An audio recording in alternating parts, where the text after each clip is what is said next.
Good afternoon, kids. It is November 11th, day after your mom's birthday. I am just driving to the base where I'll record a new book, Ezra. Ezra, I think, has 10 chapters, and even though his name isn't mentioned until the 7th chapter, the tradition says that he wrote this book. And so it's about the rebuilding of Israel after they came back from being captives in, I believe, Babylon? I think it's Babylon. So Cyrus, who was not a believer in God, got a word from God to release the people. And there's a lot of parallels between the Israelites coming back to Israel and the Israels leaving Egypt. And I don't know why. I know God hardened Pharaoh's heart, but he didn't harden Cyrus's heart. And I believe my take on that is no covenant had been made yet, I think, with the Israelites and God. At least no Mosaic covenant. There's an Abrahamic covenant. How do you say it? But I think in order to have had a Passover story, Pharaoh had to say no. Here, we have a ruler of a country that's holding all the Israelites who got a word from the Lord, and he immediately released them. And I think that's telling, because the Bible says Cyrus made this edict within a month of him becoming king. So, I mean, who knows when he got the word, but he wasn't wasting any time either. So that's a fascinating look between Pharaoh and Cyrus. I'd love to read some more articles on that, because I know there's a lot more, connections, or what are they called? Differences and similarities there. So we're going to be talking about, I believe, the rebuilding of the temple. And I think this is the temple, part of this temple stands today, the rebuilding of the second temple. Part of this temple is still there. It's just one wall, and they call it the Wailing Wall, because Jewish people go there to pray, and in some ways they cry out to God, and they wail. I don't like that phrase. The Wailing Wall in Israel is actually separated by religious faith, Jewish and Christian. And so if you're Jewish, you could go to the wall and pray at the Jewish side. If you're Christian, you can go to one side as well. And I also believe they separate between men and women. I think I'll have to do more research on that, so I don't know. So I'm excited to read this. I know Ezra was around, is it Ezra, or around the same time as Isaiah? They were contemporaries, I'm pretty sure. Let me double check that. I was reading up on Ezra last night when I couldn't sleep. Tell you what we did for your mom's birthday. We didn't really do much. We're trying to save money, but I substitute taught that day. Your mom stayed home. I felt really dumb. I should have taken the day off. But I had the King's class. They were pretty well behaved. And it was a loud car. When we got home, we hung out with your mom. Your mom made a carrot cake. That's her favorite cake, so she made that. We played the game Pandemic. Took a while. We started at 5. It ended around 9. It's a pretty difficult game to play, but you guys know what game we're playing. Your grandma was there for a little bit, and then when she realized the game was going to take hours, she kindly excused herself to go home and take care of Rob. And then your grandma brought us sushi, even though your mom really didn't want it. But we ate that, and then we decided to make some other things to eat. We decided to stop the game midway through because you kids weren't really paying attention. You weren't really attached to the game. So we stopped and made some food. Me and the namesake made Brussels sprouts and bacon. The entrepreneur and the spy made fruit salad. And your mom and the king made like a tomato green bean dish with garlic, fresh garlic, and a few other spices. And we had it all. It was very good. So then we had the carrot cake and then went to bed. You guys actually, I think the two middle boys took a bath, and then you guys did not turn off the water, and the bathtub upstairs was overflowing. So I was not too pleased with that. So you guys also kind of broke the curtain rod, the shower curtain, and everyone left a pile of sopping wet clothes on the bathroom floor. So your mom saw the look in my eyes. She said, just go to bed. I'll deal with this. Because I think she knew I was going to commit murder. And that's illegal in this state. So I didn't do that, and I went to bed. So it was kind of a rough end of the night. But your mom all saved your lives. So whoever's listening to this right now, you're listening to this because your mom saw that look in my eye, which I rarely give. And I gotta sneeze. Every time I look at the sun, I just feel like sneezing. So it's a really clear day.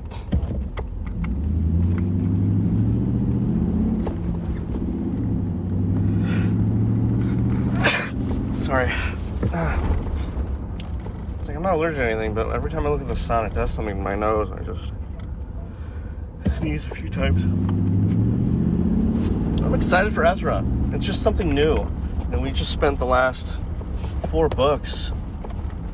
1st and 2nd Kings, 1st and 2nd Chronicles. Really, the last 6. It was like 1st and 2nd Samuel. Before that.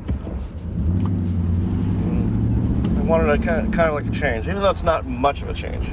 We're still going to be dealing with genealogies, and things like that, and a rebuilding of the temple. But one article I read said Ezra is like almost considered a second Moses. So I'm really interested to delve a little bit deeper into the story.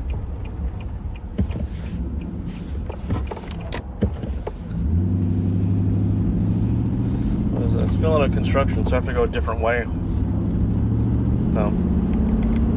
Place is so different during the day.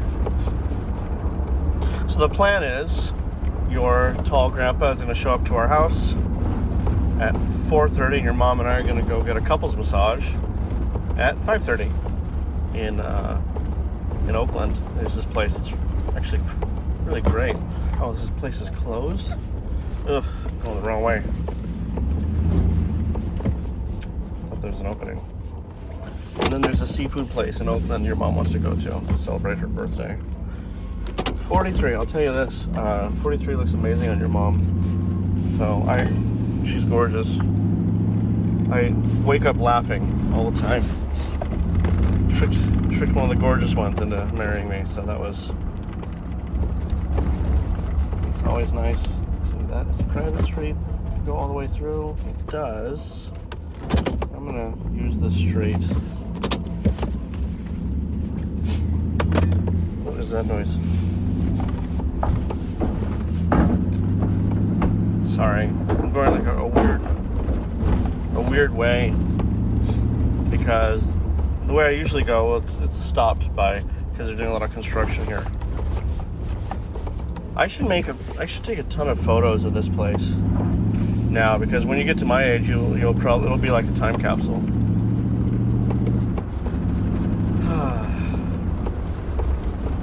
This weekend's gonna be pretty busy, because last weekend me and King and Spy, I think I talked about this. We walked around the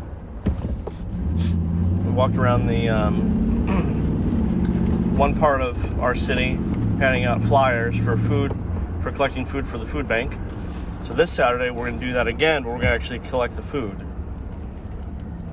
And I'll volunteer using my truck to carry stuff. Maybe it'll be easier. I don't know. We will see.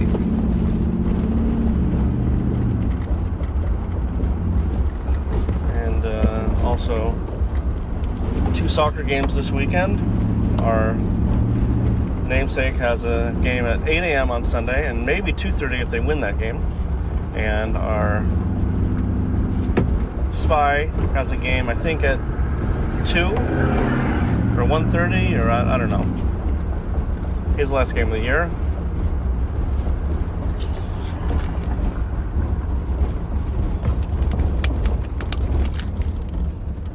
So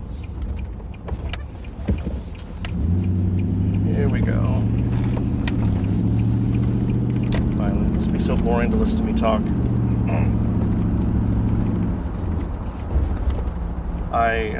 We left the house such a mess last night, and I told your mom, because your mom took you guys for a bike ride today. It's Veterans Day, so there's no school, and she took the day off. And I told her, text me when you're leaving, because then I'll come home and I'll do the dishes and everything else and clean up stuff. And she said, you don't have to do that. And then she texted me saying, hey, we're already at a friend's house, which is like 2 miles away. So as soon as I got that text, I drove right home and I took all the dirty dishes. I think I washed all of them. I think I washed all of our dirty dishes. I mean, all of our dishes that were dirty.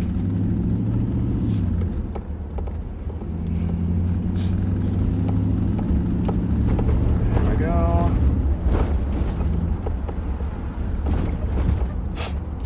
Sorry, sniffles.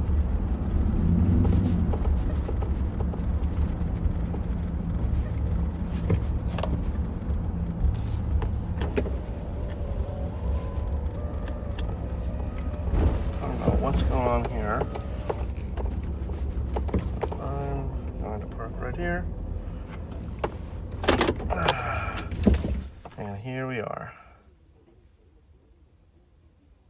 Nope. That guy's playing radio way too loud. I am not gonna stay here. I'm gonna pause it for a second, guys. There's a spot I would go to when you kids were younger, baby, like toddler age, where you guys still fell asleep in cars, and I would drive you guys in the minivan to this spot. And between our house to that spot, if I just had the air on, not hot or cold, just a light air on you guys would fall asleep before I got into the base. And with all the bumping and stuff, I think it would just maybe help you get into a deeper sleep. I don't know, but so I'm gonna go there and record some of Ezra.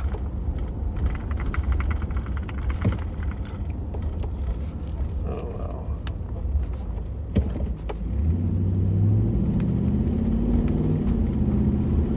I wonder how you guys are doing.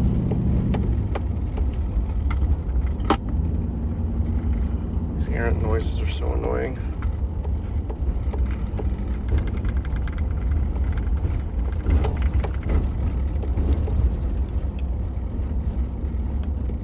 Still debating on when I'll reveal this podcast to you. Don't know when. I'm thinking when maybe when your sister's in college. When she's college age, I don't know.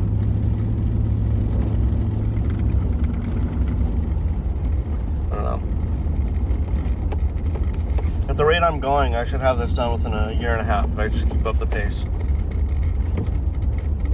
And then I'm still debating on what to do next after I finish Revelation. I'm considering doing the entire C.S. Lewis catalog. Not the Narnia books, by the way. He's actually a great theologian. Nothing too big. I think this is the biggest one I'm going to do with the Bible. I'll do other smaller books for you. I don't think I'm going to leave theology. I don't think. Well, I think by the time this is over, I want to have at least... the overall goal is I want to read I want to do this until a week of my death. I'm in my 80s, so you do the math. Probably won't leave you guys with money. That ain't gonna happen. So I'll leave you guys with this. This will be the legacy. So here we are, not too far from where I usually park. Shade. It's like a noise. It's just really annoying me. So, okay. We are right across from the dog park, near the officers club, the O Club. Okay, let's see. Before we really get into Ezra, let's see if there are any notes. It's an interesting background. So in 722 BC, the Assyrians deported the 10 northern tribes and scattered them all over the empire. Several centuries later, 605 to 586, God used Babylonians to sack and nearly depopulate Jerusalem. Let's see, when was the edict? Cyrus the Persian overthrew Babylon in 539 BC, and the book of Ezra begins with the decree of Cyrus 1 year later. Oh, it's 1 year later, for the Jews to return to Jerusalem. So around 538 BC. So about 540 years before Jesus came to the earth. That's when the Jews were ordered back to where they're from. Let's see. Before I go any further, I'm going to blow my nose here. Just a second. You don't have to listen to this. All right.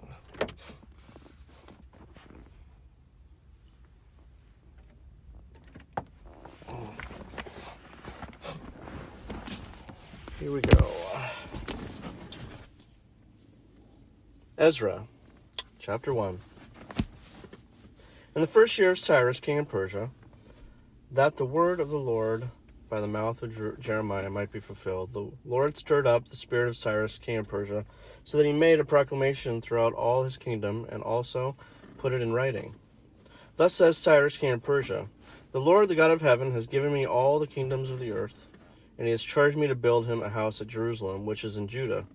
Whoever is among you of all his people, may his God be with him, and let him go up to Jerusalem, which is in Judah, and rebuild the house of the Lord, the God of Israel. He is the God who is in Jerusalem. And let each survivor in whatever place he sojourns be assisted by the men of his place with silver and gold, with goods and with beasts, besides free will offerings for the house of God that is in Jerusalem. Then rose up the heads of the fathers' houses of Judah and Benjamin, and the priests and the Levites, everyone whose spirit God had stirred to go up to rebuild the house of the Lord that is in Jerusalem. And all who were about them aided them with vessels of silver, with gold, with goods, with beasts, and with costly wares, besides all that was freely offered. Cyrus the king also brought out the vessels of the house of the Lord that Nebuchadnezzar had carried away from Jerusalem and placed in the house of his gods.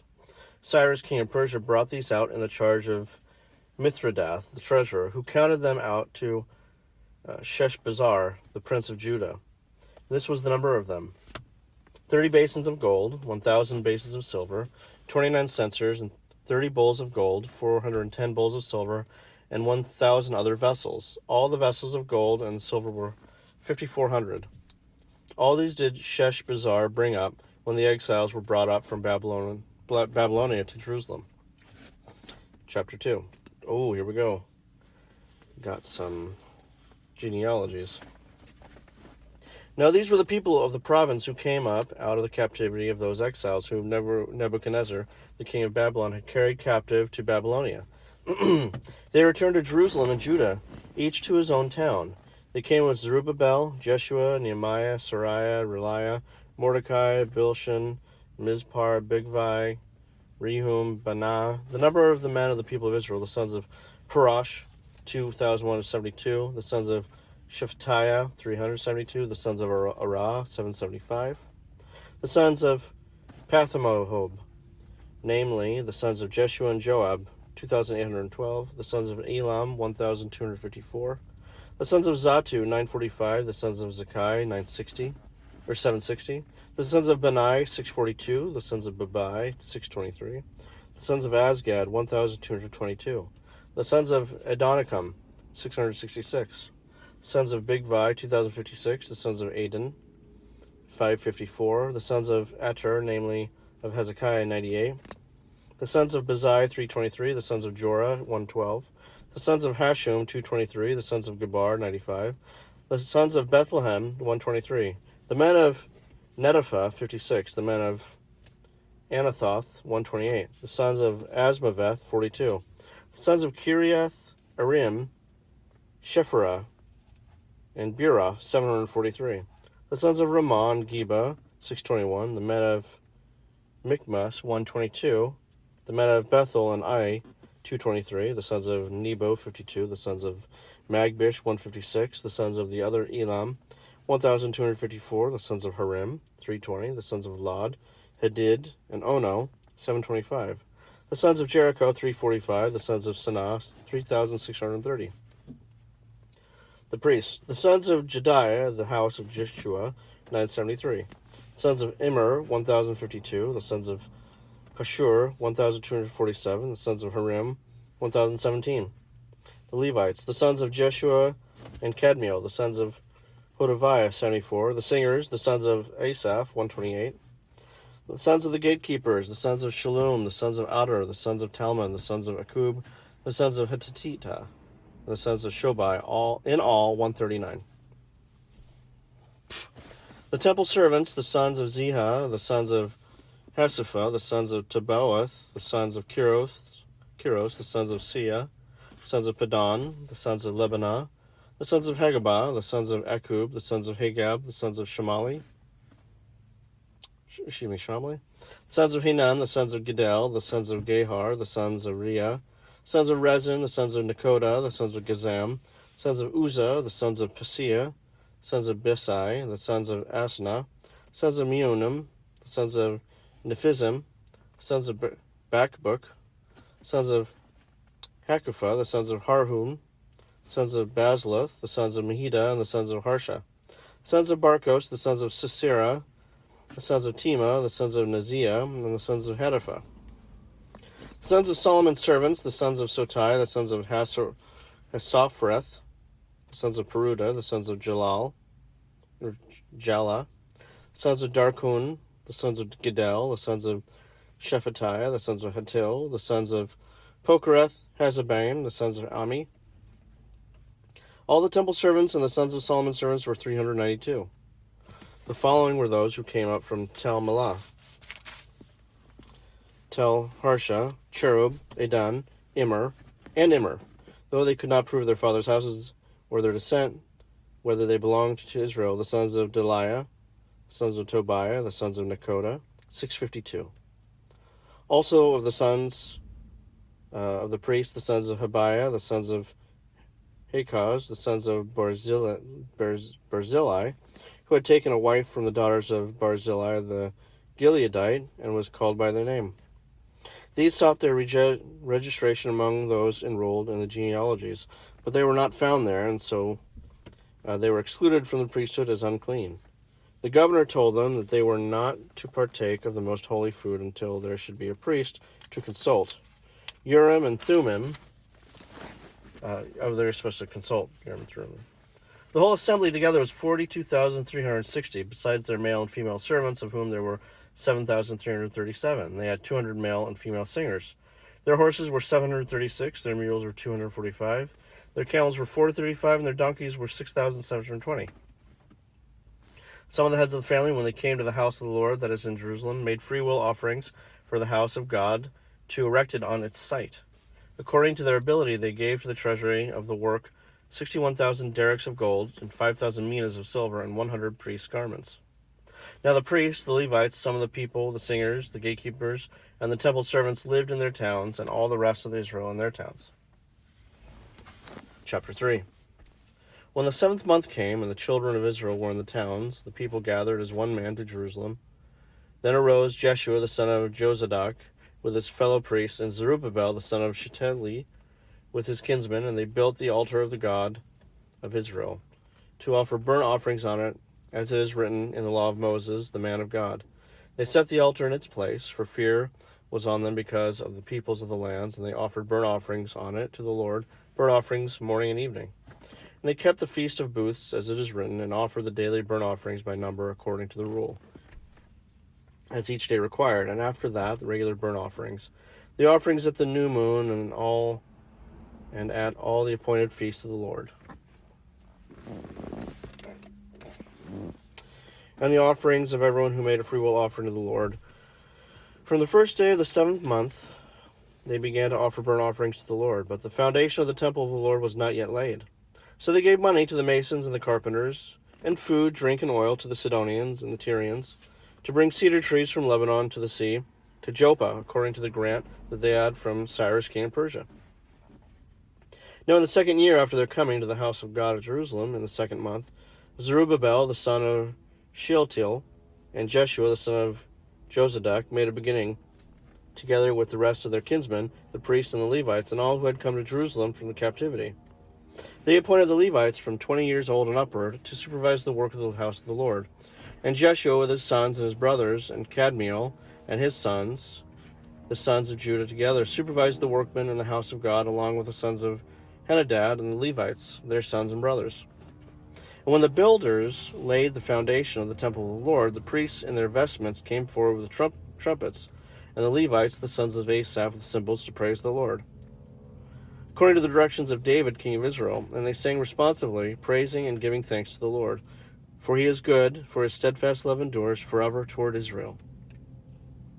And all the people shouted with a great shout when they praised the Lord, because the foundation of the house of the Lord was laid. But many of the priests and Levites and the heads of the fathers' houses, old men who had seen the first house, wept with a loud voice when they saw the foundation of the house being laid, though many shouted aloud for joy, so that the people could not distinguish the sound of the joyful shout from the sound of the people's weeping. For the people shouted with a great shout, and the sound was heard far away. Chapter 4. Now when the adversaries of Judah and Benjamin heard that the returned exiles were building a temple to the Lord, the God of Israel, they approached Zerubbabel and the heads of the fathers' houses and said to them, Let us build with you, for we worship your God as you do, and we have been sacrificing to him ever since the days of Esarhaddon, king of Assyria, who brought us here. But Zerubbabel, Jeshua, and the rest of the heads of the fathers' houses in Israel said to them, You have nothing to do with us in building a house to our God, but we alone will build to the Lord, the God of Israel, as King Cyrus, the king of Persia, has commanded us. Then the people of the land discouraged the people of Judah and made them afraid to build, and bribed counselors against them to frustrate their purpose, all the days of Cyrus, king of Persia, until the reign of Darius, king of Persia. And in the reign of Cyrus, in the beginning of his reign, they wrote an accusation against the inhabitants of Judah and Jerusalem. In the days of Artaxerxes, Bishlam, and Mithridath, and Tabeel, and the rest of their associates, wrote to Artaxerxes, king of Persia. The letter was written in Aramaic and translated. Rehum, the commander, and Shimshai, the scribe, wrote a letter against Jerusalem and Artaxerxes, the king, as follows. Rehum the commander, Shimei the scribe, and the rest of their associates and judges, governors, the officials, the Persians, the men of Erech, the Babylonians, the men of Susa, that is, the Elamites, and the rest of the nations whom the great and noble Osnappar deported and settled in the cities of Samaria, and in the rest of the province beyond the river. This is a copy of the letter that they sent. So here's the letter. Okay. To Artaxerxes the king, Your servants, the men of the province beyond the river, send greeting. And now be it known to the king that the Jews who came up from you to us have gone to Jerusalem. They are rebuilding that rebellious and wicked city. They are finishing the walls and repairing the foundations. Now be it known to the king that if this city is rebuilt and the walls finished, they will not pay tribute, custom, or toll, and the royal revenue will be impaired. Now because we eat the salt of the palace, and it is not fitting for us to witness the king's dishonor, therefore we send and inform the king, in order that the search may be made in the book of the records of your fathers. You will find in the book of the records and learn that this city is a rebellious city, hurtful to kings and provinces, and that sedition was stirred up in it from old. That was why the city was laid waste. We make known to the king that if this city is rebuilt and its walls finished, you will then have no possession in the province beyond the river." The king sent an answer to Rehum, the commander, and Shimshai, the scribe, and the rest of their associates who live in Samaria and in the rest of the province beyond the river. Greetings. And now the letter that you sent to us has been plainly read before me, and I made a decree, and search has been made, and it has been found that this city from old has risen against kings, and that rebellion and sedition have been made in it. And mighty kings have been over Jerusalem, who ruled over the whole province beyond the river, to whom tribute, custom, and toll were paid. Therefore make a decree that these men be made to cease, and that this city be not rebuilt, until a decree is made by me. And take care not to be slack in this matter. Why should damage grow to the hurt of the king? Then when the copy of King Artaxerxes' letter was read before him, Rehum and Shimshai, the scribe, and their associates, they went in haste to the Jews at Jerusalem, and by force and power made them cease. Then the work of the house of God that is in Jerusalem stopped, and it ceased till the 2nd year of the reign of Darius, king of Persia. What in the world is Shimshai thinking? What a jerk.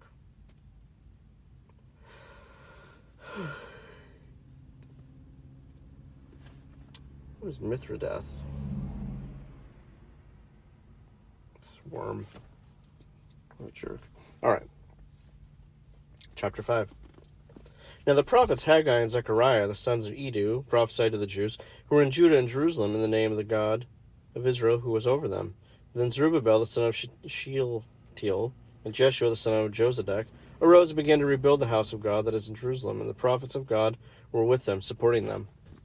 At the same time, Tattenai, the governor of the province beyond the river, and Shethar-Bozenai, and their associates came to them and spoke to them thus: "Who gave you a decree to build this house and to finish the structure?" They also asked them this: "What are the names of the men who are building this building?" But the eye of their God was on the elders of the Jews, and they did not stop them until the report should reach Darius, and then an answer be returned by letter concerning it. This is a copy of the letter that Tattenai, the governor of the province beyond the river, and Shethar-Bozenai and his associates, the governors who were in the province beyond the river, sent to Darius, the king.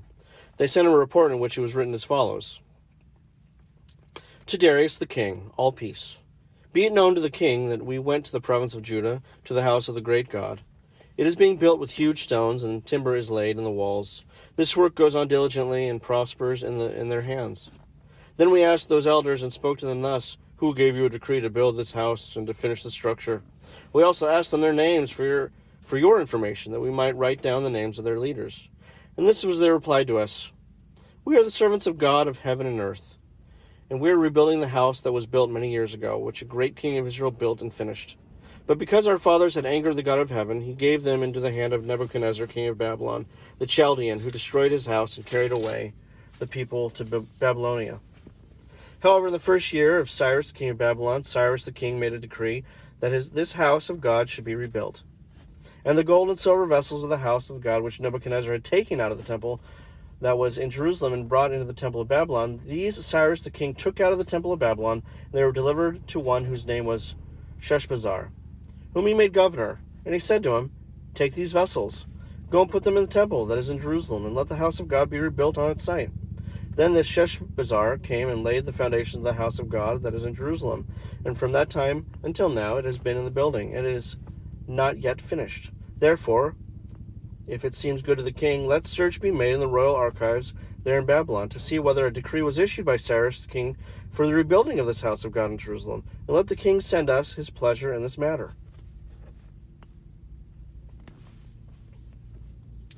So, there's some controversy on who's built the temple. I think it's interesting, like when they said, "Who gave you authority to build the temple?" I wonder why they didn't say God, and who are you? But they're actually diplomatic.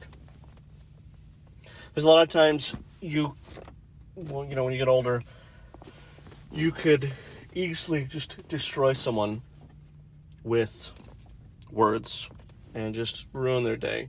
But I think being diplomatic is a lot better way to go about it. I mean, these people could have just said, go pound sand. Darius is a king, but our God is God. I'm not worried about a king. But, they're keeping up relations, and they're very respectful.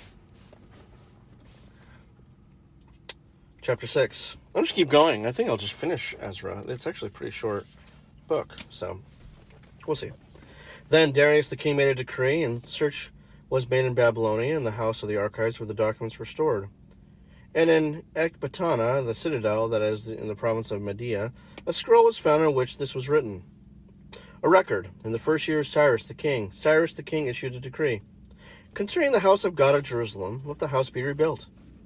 The place where sacrifices were offered, and let its foundations be retained. Its height shall be 60 cubits, and its breadth 60 cubits, with three layers of great stones and 1 layer of timber. Let the cost be paid from the royal treasury, and also let the gold and silver vessels of the house of God, which Nebuchadnezzar took out of the temple that is in Jerusalem and brought to Babylon, be restored and brought back to the temple that is in Jerusalem, each to its place. You shall put them in the house of God. Now therefore, Tattenai, governor of the province beyond the river, Shethar-boznai, and your associates, the governors who are in the province beyond the river, keep away. Let the work on this house of God alone. Let the governor of the Jews and the elders of the Jews rebuild this house of God on its site. Moreover, I make a decree regarding what you shall do for these elders of the Jews for rebuilding of this house of God. The cost is to be paid to these men in full without delay from the royal revenue, the tribute of the province from beyond the river, and whatever is needed, bulls, rams, or sheep, for burnt offerings to the God of heaven, wheat, salt, wine, or oil, as the priests at Jerusalem require. Let that be given to them day by day without fail, that they may offer pleasing sacrifices to the God of heaven, and pray for the life of the king and his sons. Also I make a decree that if anyone alters this edict, a beam shall be pulled out of his house, and he shall be impaled on it, and his house shall be made a dunghill. Oh, wow. May the God who has caused his name to dwell there overthrow any king or people who shall put out a hand to alter this, or to destroy this house of God that is in Jerusalem. I, Darius, make a decree. Let it be done with all diligence. Oh, pretty much do as I say, and you know what? You're gonna have to pay for all the stuff. That's hilarious. It really is hilarious. I'm gonna underline all that. That's great. Then according to the words sent by Darius the king, Tattenai, the governor of the province beyond the river, Shethar-boznai, and their associates did with all diligence what Darius the king had ordered. And the elders of the Jews built and prospered through the prophesying of Haggai the prophet and Zechariah the son of Iddo. They finished their building by decree of the God of Israel and by decree of Cyrus and Darius and Artaxerxes, king of Persia. And this house was finished on the 3rd day of the month of Adar, in the 6th year of the reign of Darius the king. And the people of Israel, the priests and the Levites, and the rest of the returned exiles, celebrated the dedication of this house of God with joy.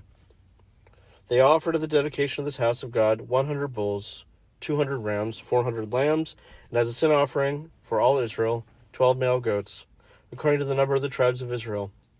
And they set the priests in their divisions and the Levites in their divisions for the service of God at Jerusalem, as it is written in the book of Moses.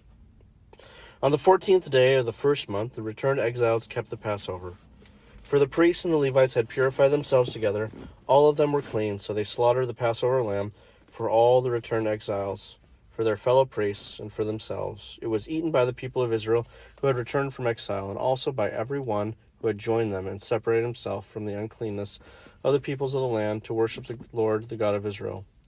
And they kept the feast of unleavened bread 7 days with joy, for the Lord had made them joyful and had turned the heart of the king of Assyria to them, so that he aided them in the work of the house of God, the God of Israel. Chapter 7. Now after this, in the reign of Artaxerxes, king of Persia, Ezra, the son of Sariah, son of Azariah, and son of Hilkiah, son of Shalom, son of Zadok, son of Ahitub, son of Amariah, son of Azariah, son of Mirioth, son of Zerahiah, son of Uzi, son of Buki, son of Abishua, son of Phinehas, son of Eleazar, son of Aaron, the chief priest. Wow. This Ezra went up from Babylonia. He was a scribe, skilled in the law of Moses that the Lord, the God of Israel, had given, and the king granted him all that he asked, for the hand of the Lord his God was on him. And there went up also to Jerusalem in the 7th year of Artaxerxes, king, some of the people of Israel, and some of the priests and Levites, the singers, the gatekeepers, and the temple servants. And Ezra came to Jerusalem in the 5th month, which was in the 7th year of the king. For on the 1st day of the 1st month he began to go up from Babylonia, And on the first day of the 5th month he came to Jerusalem, for the good hand of his God was on him. For Ezra had set his heart to study the law of the Lord, and to do it, and to teach his statutes and rules in Israel. This is a copy of the letter that King Artaxerxes gave to Ezra the priest, the scribe, a man learned in matters of the commandments of the Lord and his statutes in Israel. Artaxerxes, king of kings, to Ezra the priest, the scribe of the law of God of heaven, peace. And now I make a decree that any one of the people of Israel, or their priests or Levites in my kingdom, who freely offers to go to Jerusalem, may go with you. For you are sent by the king and his 7 counselors to make inquiries about Judah and Jerusalem, according to the law of your God, which is in your hand, and also to carry the silver and gold that the king and his counselors have freely offered to the God of Israel, whose dwelling is in Jerusalem, with all the silver and gold that you shall find in the whole province of Babylonia, and with the free will offerings of the people and the priests, vowed willingly for the house of their God that is in Jerusalem. With this money, then, you shall with all diligence buy bulls, rams, and lambs, and with their grain offerings and their drink offerings, and you shall offer them on the altar of the house of your God that is in Jerusalem. Whatever seems good to you and your brothers to do with the rest of the silver and gold, you may do according to the will of your God. The vessels that have been given you for the service of the house of your God, you shall deliver before the God of Jerusalem, and whatever else is required for the house of your God, which it falls to you to provide, you may provide it out of the king's treasury. And I, Artaxerxes the king, make a decree to all the treasurers in the province beyond the river, whatever Ezra the priest, the scribe of the law of God of heaven, requires of you, let it be done with all diligence. Up to 100 talents of silver, 100 cores of wheat, and 100 baths of wine, 100 baths of oil, and salt, without prescribing how much. Whatever is decreed by the God of heaven, let it be done in full, for the house of the God of heaven, lest his wrath be against the realm of the king and his sons. We also notify you that it shall not be lawful to impose tribute, custom, or toll on any one of the priests, the Levites, the singers, the doorkeepers, the temple servants, or other servants of this house of God. And you, Ezra, according to the wisdom of your God that is in your hand, appoint magistrates and judges who may judge all the people in the province and beyond the river, all such as know the laws of God. And those who do not know them you shall teach. Whoever will not obey the law of your God and the law of the king, let judgment be strictly executed on him, whether for death or for banishment or for confiscation of his goods or for imprisonment. Blessed be the Lord, the God of our fathers, who put such a thing as this into the heart of the king, to beautify the house of the Lord that is in Jerusalem, and who extended to me the steadfast love before the king and his counselors, and before all the king's mighty officers. I took courage, for the hand of the Lord my God was on me, and I gathered leading men from Israel to go up with me. Wow. Darius is not fooling around. He is about that. Chapter 8. These are the heads of their fathers' houses, and this is the genealogy of those who went up with me from Babylonia in the reign of Artaxerxes the king. Of the sons of Phinehas, Gershom, the sons of Ithamar, Daniel, the sons of David, Hattush, the sons of Shechaniah, who was the sons of Parash, Zechariah, with whom were registered 150 men. Of the sons of Pahath, Moab, Elionai, the son of Zariah, and with him 200 men. Of the sons of Zatu, Shechaniah, the son of Jahaziel, and with him 300 men. Of the sons of Adin, Ebed, the son of Jonathan, and with him 50 men. Of the sons of Elam, Jeshai, the son of Athaliah, and with him 70 men. Of the sons of Shephatiah, Zebediah, the son of Michael, with him 80 men. Of the sons of Joab, Obadiah, the son of Jehiel, with him 218 men. Of the sons of Benai, Shelomith, the sons of Josephiah, with him 160 men. Of the sons of Babai, Zechariah, the son of Babai, and with him 28 men. Of the sons of Zazgad, Johanan, the son of Hakatan, with him 110 men. Of the sons of Adonikam, those who came later, their names being Eliphalet, Jeuel, Shemaiah, and with them 60 men. Of the sons of Bigvai, Uthai, and Zakur, and with them 70 men. I gathered them to the river that runs to Ahava, and there we camped 3 days. As I reviewed the people and the priests, I found there none of the sons of Levi. Then I sent for Eleazar, Ariel, Shemaiah, Elnathan, Jereb, Nathan, Zechariah, and Meshullam, leading men, and for Jorib and Elnathan, who were men of insight. and sent them to Iddo, the leading man at the place Cassiphia, telling them what I say to Iddo and his brothers and the temple servants of the place of Cassiphia, namely to send us ministers for the house of God.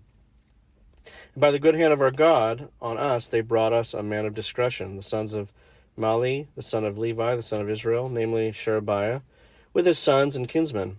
Also Hashabiah, and with him Jeshiah, the sons of Merari, and with his kinsmen and their sons, 20, besides 220 of the temple servants, whom David and his officials had set apart to attend the Levites. These were all mentioned by name.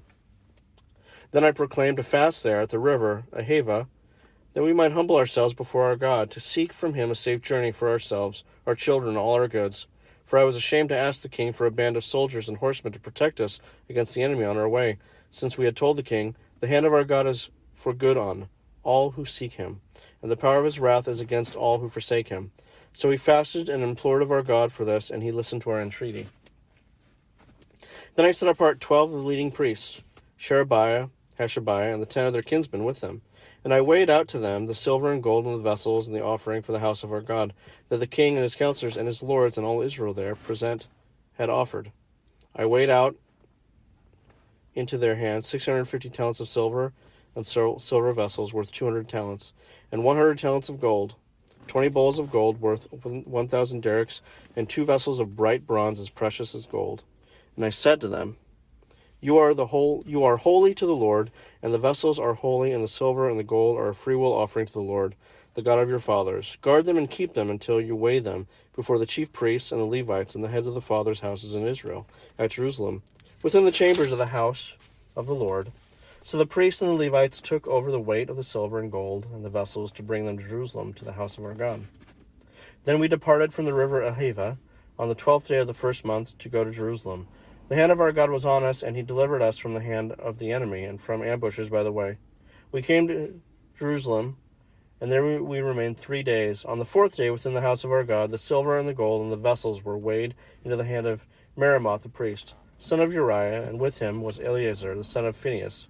And with him there was the Levites, Jozabad the son of Jeshua, and Nodiah the son of Binnui. The whole was counted and weighed, and the weight of everything was recorded. At that time, those who had come from captivity, the returned exiles, offered burnt offerings to the God of Israel, 12 bulls for all of Israel, 96 rams, 77 lambs, and as a sin offering, 12 male goats. All this was a burnt offering to the Lord. They also delivered the king's commissions to the king's satraps and to the governors of the province beyond the river, and they aided the people and the house of God.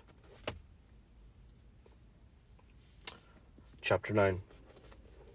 After these things had been done, the officials approached me and said, The people of Israel and the priests and the Levites have not separated themselves from the people of the lands with their abominations, from the Canaanites, the Hittites, the Perizzites, the Jebusites, the Ammonites, Moabites, the Egyptians, the Amorites, for they have taken some of their daughters to be wives for themselves and for their sons, so that the holy race has mixed itself with the peoples of the lands. And in this faithlessness the hand of the officials and the chief men had been foremost. As soon as I heard this, I tore my garment and my cloak and pulled hair from my head and beard, and sat appalled. Then all who trembled at the words of the God of Israel, because of the faithlessness of the returned exiles, gathered around me while I sat appalled until evening sacrifice. And at the evening sacrifice I rose from my fasting with my garment and my cloak torn, and fell upon my knees, and spread out my hands to the Lord my God, saying, O my God, I am ashamed and blush to lift my face to you, my God, for our iniquities have risen higher than our heads, and our guilt has mounted up to the heavens. From the days of our fathers to this day we have been in great guilt, and for our iniquities we, our kings and our priests, have been given into the hand of the kings of the lands, to the sword, to captivity, to plundering, and to utter shame as it is today. But now for a brief moment favor has been shown by the Lord our God to leave us a remnant, and to give us a secure hold within his holy place, that our God may brighten our eyes and grant us a little reviving in our slavery. For we are slaves, yet our God has not forsaken us in our slavery, but has extended to us his steadfast love before the kings of Persia, to grant us some reviving, to set up the house of our God, to repair its ruins, to give us protection in Judea and Jerusalem. And now, O our God, what shall we say after this? For we have forsaken your commandments, which you commanded by your servants the prophets, saying, The land that you are entering to take possession of it is a land impure with the impurity of the peoples of the lands with their abominations that have filled it from end to end with their uncleanness. Therefore do not give your daughters to their sons, neither take their daughters for your sons, and never seek their peace or prosperity, that you may be strong and eat the good of the land, and leave it for an inheritance to your children forever. And after all that has come upon us for our evil deeds and for our great guilt, seeing that you, our God, have punished us less than our iniquities deserved, and have given us such a remnant as this, shall we break your commandments again and intermarry with the peoples who practice these abominations? Will you not be angry with us until you consumed us, so that there should be no remnant nor any to escape? O Lord, the God of Israel, you are just, for we are left a remnant that has escaped as it is today. Behold, we are before you in our guilt, for none can stand before you because of this. Chapter 10.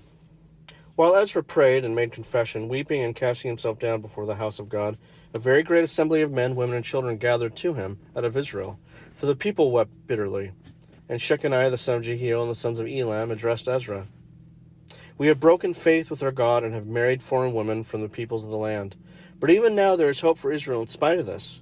Therefore let us make a covenant with our God to put away all these wives and their children according to the counsel of my Lord, and those who tremble at the commandment of our God, and let it be done according to the law.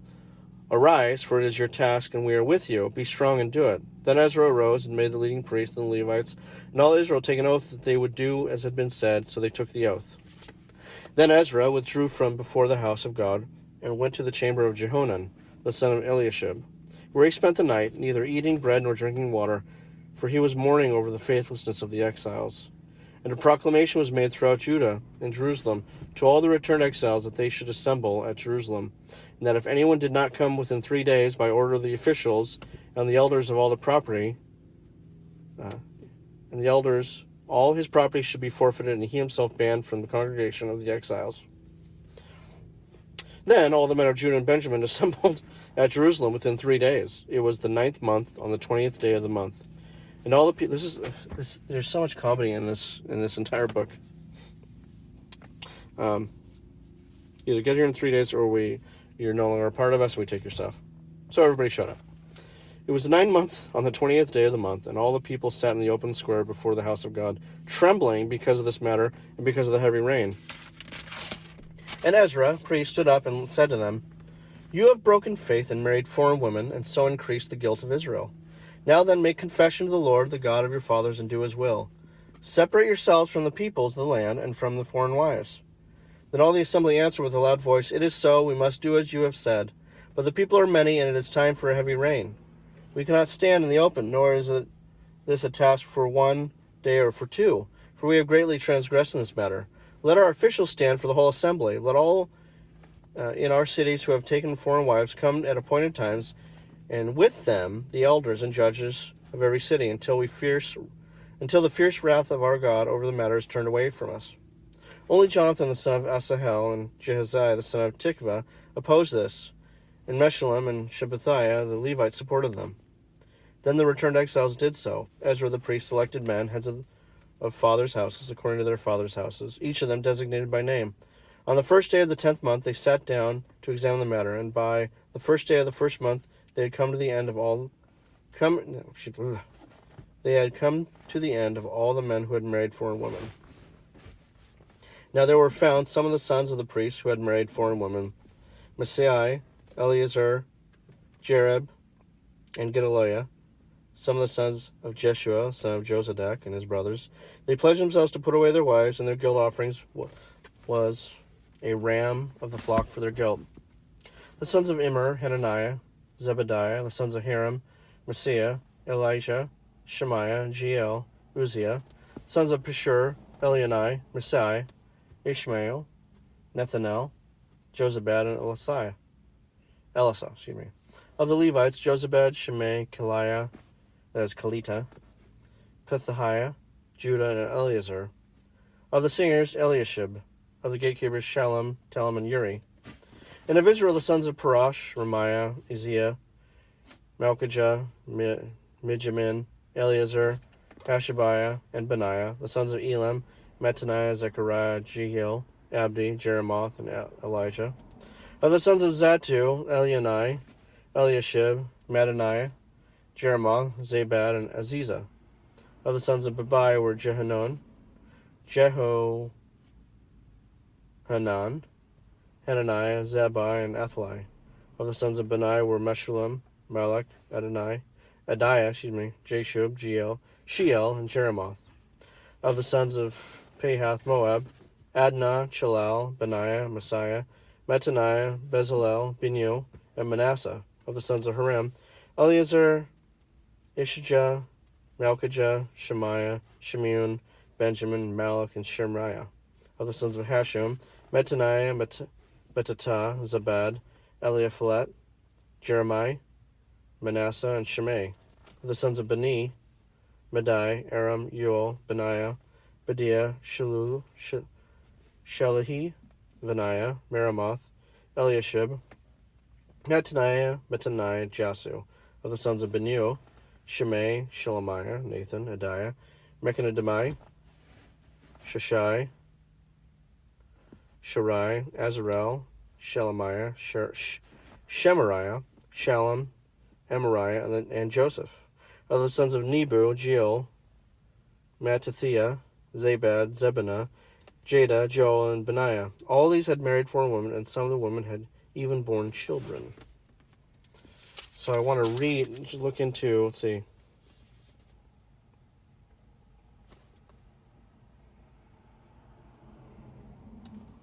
So hang on one second. So I know they weren't supposed to intermarry because of their abominable sacrifices and their practices. I think they don't want them to marry foreign women because they'd bring in foreign gods. That's why they didn't want them to. Now it's not an issue, like in the present day. However, I'll tell you this. I really hope you don't fall in love with someone that's not a Christian. The Bible's pretty clear on being equally yoked, and I know you kids are Christians. And so, I don't know. I hope we don't even have to confront it, but, guard your heart. And you be friends with people who are other religions, but do not go any further than that. It doesn't say what happens. I know they had to, quote unquote, put away people.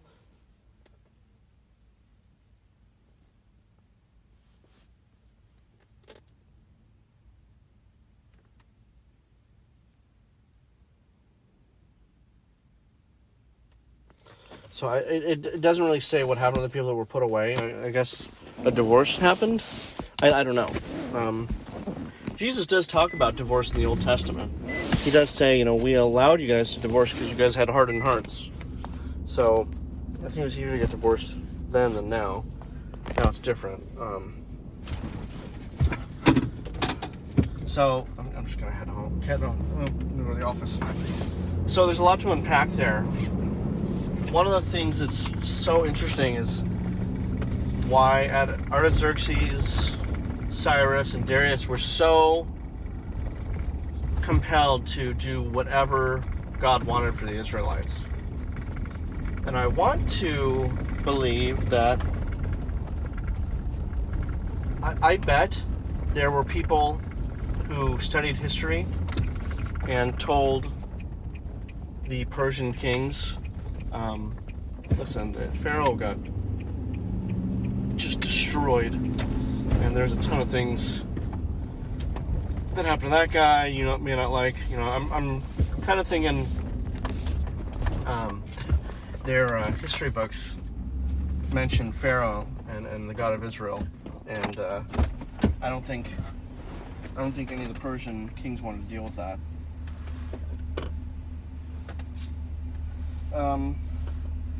But I mean, it's what the Bible doesn't mention is why were they so motivated to help the Israelites? No one else has ever been motivated to do that.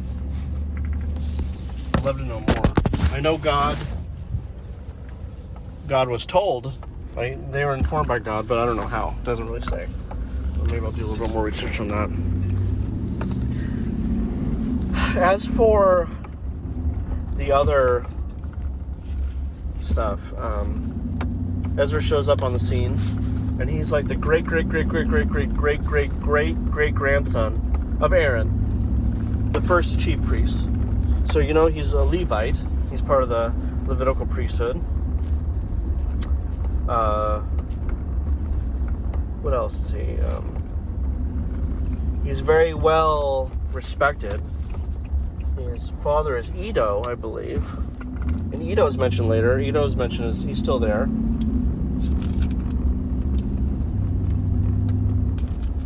I think people will misconstrue the last third of Ezra as, you know, you can only marry within your race. That's not true.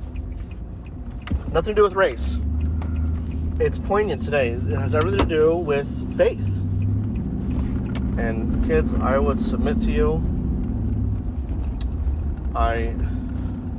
especially to my entrepreneur, my daughter, if you marry a man that's not a Christian, the chances of you remaining in the faith are slim.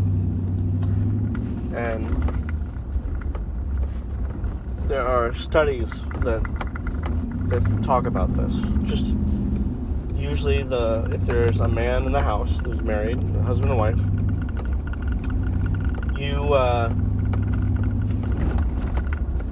family typically converts to whoever the man's faith is. One of my really good friends' daughters just got married to a guy who I know is Muslim. And it broke my heart because I know the guy is a devout Christian. And I didn't want to broach the subject with him because I'm sure other people have, because the guy makes it pretty well known what he believes. And you just see it's heartbreaking. His daughter is probably not a Christian at all. And that's probably my biggest fear. Is not seeing you guys in the afterlife. I don't want to get too heavy on this. But don't read this into thinking it's just don't dismiss this as them just being elitist. There's a strong reason why God made it clear not to marry from other countries. 1 second. Rattling around back here.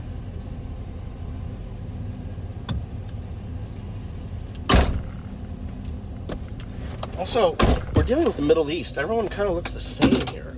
I mean, everyone like tan. You know, it's not like as stark as it is now, like between someone who's Caucasian or of African descent. I'm probably going to do a little bit more research on what happened to those families that were put aside. It doesn't seem very fair to them, especially to the children. And I think a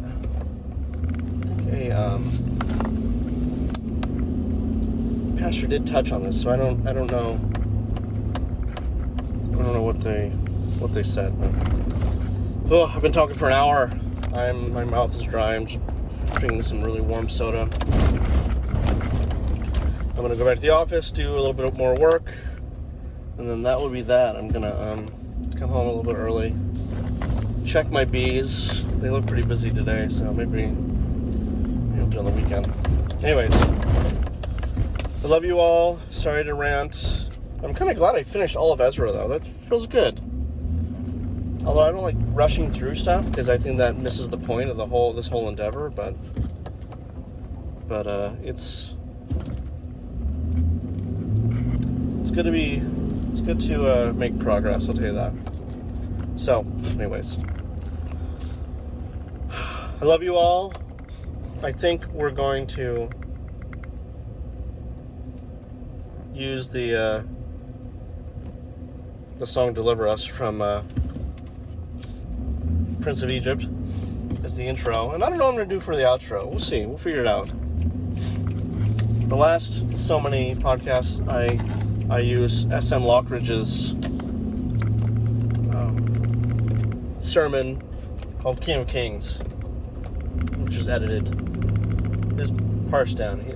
The guy is probably one of the best preachers, but he wasn't that great. That was an edited video that I I curbed the audio from. And I apologize. Last recording I said I'm going to go to the church and I'm going to upload all these. Turns out I didn't upload any of 1st Chronicles or 2nd Chronicles. So I went to the church and ordered a couple chai lattes, and I counted those out, and I got those added. So I will try and make descriptions again of podcasts, because I'm going to upload this right now. So sorry about that. I just didn't have the memory to write a lengthy description in the podcast. So I will try doing that again. I love you, and hope to see you later. Pray on the equally yoked part. Really pray on that. It's extremely important. Your mom and I are equally yoked when it comes to faith. Okay? Anything besides that, you could compromise, but whatever you do, don't ever compromise your faith. As one of the famous philosophers of the 20th century says, don't ever put passion before principle. That was Keisuke Miyagi from Karate Kid 2. So, anyways, I love you all, and in everything you do it for the kingdom and the king. God bless.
My son, I have nothing I can give but this chance that you may live.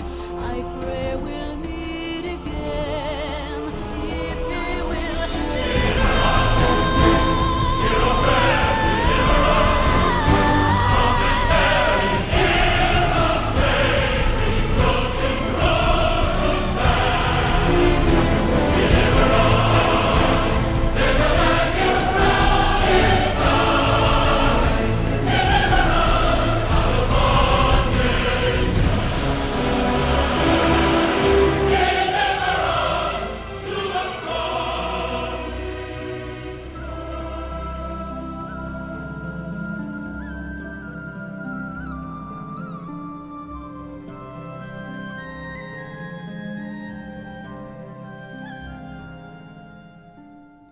Hush now, my baby, be still, love, don't cry. Sleep as you're rocked by the stream.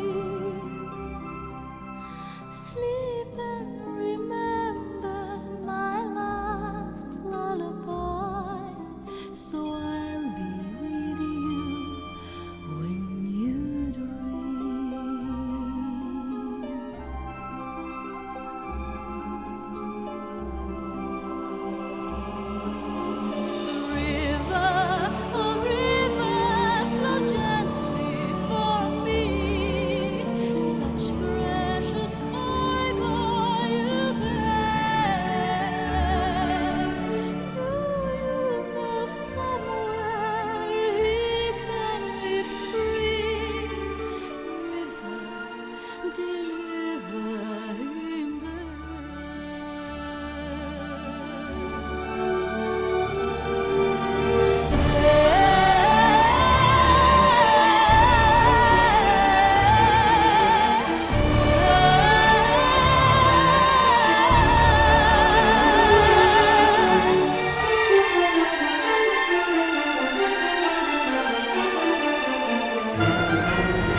just for you.